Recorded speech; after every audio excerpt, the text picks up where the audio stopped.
L'aviation et l'artillerie russe frappent massivement les infrastructures aériennes et énergétiques ukrainiennes, pilonnant des positions stratégiques et neutralisant des dizaines de drones en plein vol. Cette intensification marque un nouveau tournant dans les hostilités. Avant d'entrer dans les détails, pensez à vous abonner et à partager cette vidéo pour ne rien manquer de cette actualité en développement. Le ministère russe de la Défense a rapporté des opérations de grande envergure ayant ciblé des aérodromes et des installations vitales au soutien militaire de l'Ukraine.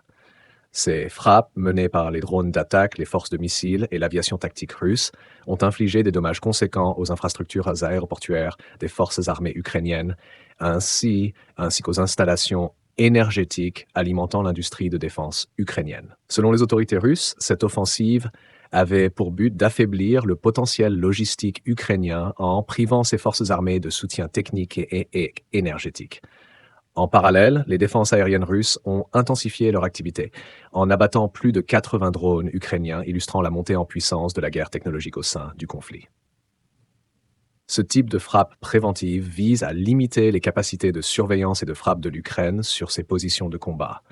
Les forces russes affirment avoir neutralisé les concentrations d'équipements militaires et de personnel ennemi sur près de 140 zones d'opération, une manœuvre cruciale pour réduire la portée offensive ukrainienne sur l'ensemble des lignes de front.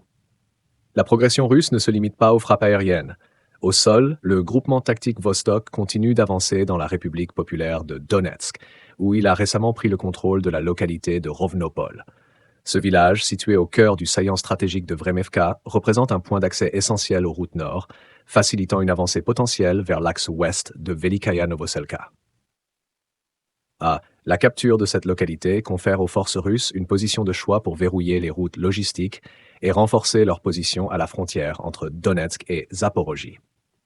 La progression dans cette zone a été marquée par une série d'affrontements contre les forces ukrainiennes. Selon le ministère russe de la Défense, les troupes du groupement tactique Vostok ont affronté les unités de 4 brigades ukrainiennes déployées dans les localités de Velikaya Novoselka, Temirovka, Novodonetskoye et Zelionoïpol. Face aux contre-attaques ukrainiennes, les forces russes ont réussi à repousser 2 assauts, infligeant des pertes humaines et matérielles notables.